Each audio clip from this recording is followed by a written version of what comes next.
একঘেয়ে মাছের ঝোল ঝাল খেয়ে মুখ পচে গেছে? আজকে বানিয়ে দেখাবো ঠাকুমা দিদিমাদের আমলের হারিয়ে যাওয়া একটি রেসিপি, লেবু দিয়ে মাছের ডিমের বড়ার টক। গ্যারেন্টি দিচ্ছি বাড়ির ছোট থেকে বড় সবাই আঙুল চেটে খাবে। নমস্কার বন্ধুরা, দোলন কিচেন উইথ ভিলফুটে আপনাদের অনেক অনেক স্বাগত জানাই।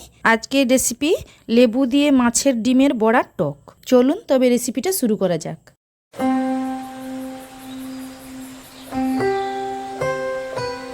দেখুন বন্ধুরা, আমি এখানে একদম টাটকা তরতাজা রুই মাছের ডিম নিয়ে নিয়েছি। এখানে নিয়েছি একটা গোটা গাছের পাতিলেবু, একদম টাটকা। এবার আমি মাছের ডিমটা নুন দিয়ে ভালো করে মেখে নেব। একটু হলুদও দিয়ে দিয়েছি। ডিমটা হাত দিয়ে খুব ভালো করে এই চামড়াটার মধ্যে থেকে ছাড়িয়ে বেশ সুন্দর করে মেখে নেব।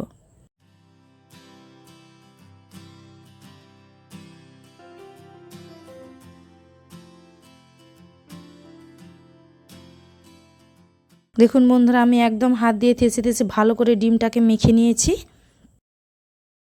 বন্ধুরা, ভিডিওটি কিন্তু প্রথম থেকে শেষ পর্যন্ত আপনারা দেখবেন, স্কিপ করবেন না। আর ভিডিওটি দেখতে দেখতে লাইক করতে একদম ভুলবেন না, অবশ্যই একটা লাইক করবেন। চ্যানেলে যদি নতুন থাকে চ্যানেলটিকে অবশ্যই সাবস্ক্রাইব করবেন এই রকম নিত্য নতুন রেসিপি সবার আগে পেতে। বন্ধুরা, উনান জেলে উনানের কড়াটা তো বসিয়ে দিয়েছি। কড়াটা গরম হয়ে গিয়েছে, দিয়ে দিয়েছি সর্ষের তেল। তেলটা খুব অল্প পরিমাণেই দিলাম, কারণ মাছের ডিমের বড়া ভাজার জন্য প্রথমে তেলটা অল্প করেই দিতে হয়। দেখুন বন্ধুরা, ছোট ছোট করে আমি বড়াগুলো ছেড়ে দিচ্ছি।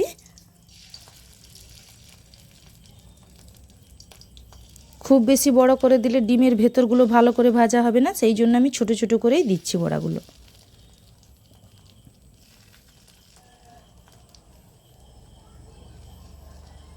সত্যি বলছি বন্ধুরা, এই গরমে ঝোল ঝাল খেতে খেতে মুখের স্বাদ একদম অরুচি হয়ে গিয়েছে। তাই জন্য মুখের স্বাদ বদলানোর জন্য এইরকম টক যদি পাতে থাকে তাহলে ভাত খাওয়ার কোনো সমস্যাই হয় না, নিমেষেই ভাত খাওয়া হয়ে যায়।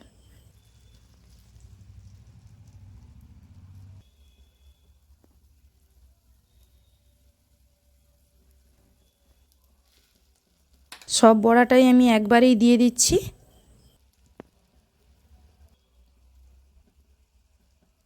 এবারে বড়াগুলো আমি উল্টে দিচ্ছি।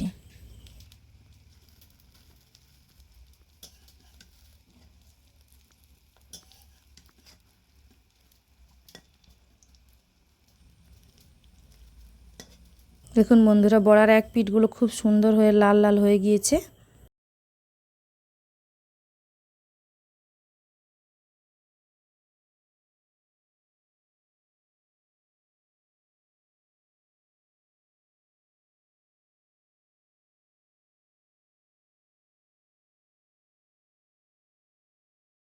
সব বড়াগুলো উল্টোনো আমার হয়ে গিয়েছে। আবারও এপিঠ ওপিঠ করে উল্টে দিচ্ছি। প্রথমে তো আমি খুব অল্প করেই তেল দিয়েছিলাম, কারণ মাছের ডিম ভাজার সময় বেশি তেল দিলে মাছের ডিমগুলো খুব ফাটে, সেই জন্য অল্প করেই তেল দিয়েছি। এবার আমি আরও কিছুটা তেল দিয়ে দেব।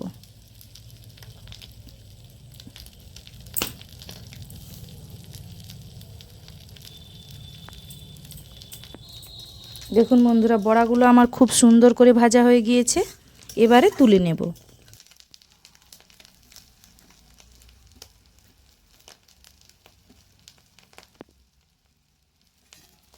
বড়াগুলো এবারে তুলে নিচ্ছি। দেখুন বন্ধুরা, বড়াগুলো আমার কত সুন্দর করে ভাজা হয়ে গিয়েছে। ওই কড়াতে আরও কিছুটা সর্ষের তেল দিয়ে দিলাম। এবারে ফোড়ন দিয়ে দিচ্ছি একটা শুকনো লঙ্কা,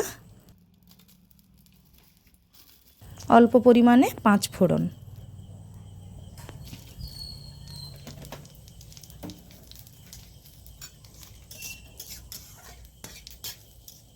ফোড়নটা খুব সুন্দর হয়ে লাল হয়ে গিয়েছে। এবারে অল্প একটু হলুদ দিয়ে দিলাম,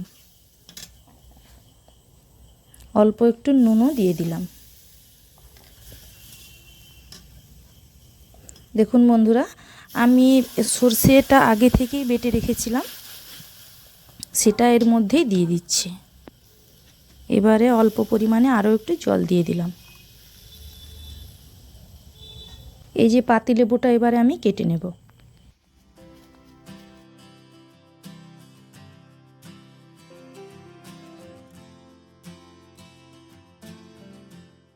বাটিতে অল্প একটু জল নিয়ে নিয়েছি। এবার এই বীজগুলো বেছে নেব। লেবু থেকে এবারে রসটা বের করে নেব।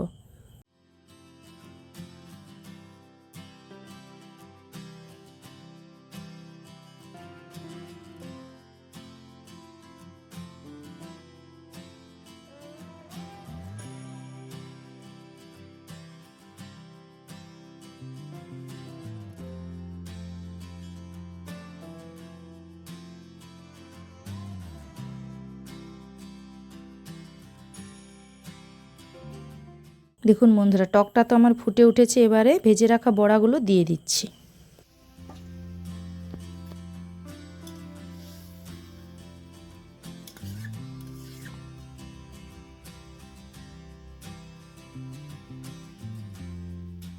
সেই লেবুর রসটাও দিয়ে দিলাম। আপনারা কিন্তু যে কোনো লেবুর টক করলে লেবুর রসটা শেষের দিকে দেবেন, নামাবার কিছুক্ষণ আগেই দেবেন। প্রথম থেকে দেবেন না, তাহলে তেতো হয়ে যেতে পারে।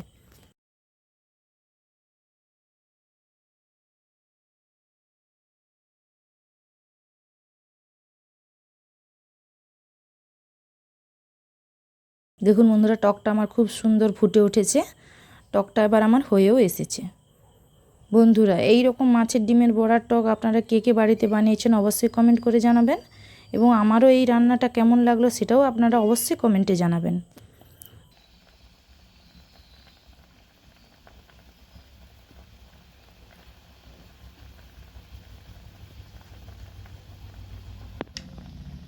দেখুন বন্ধুরা, রান্নাটা আমার হয়ে গিয়েছে। এবারে ঢেলে নিচ্ছি। ভিডিওটি যদি ভালো লেগে থাকে অবশ্যই একটা লাইক করবেন, শেয়ার করবেন। চ্যানেলে যদি নতুন হয়ে থাকেন চ্যানেলটিকে অবশ্যই সাবস্ক্রাইব করবেন। তাহলে বন্ধুরা, দেখা হচ্ছে পরের ভিডিওতে।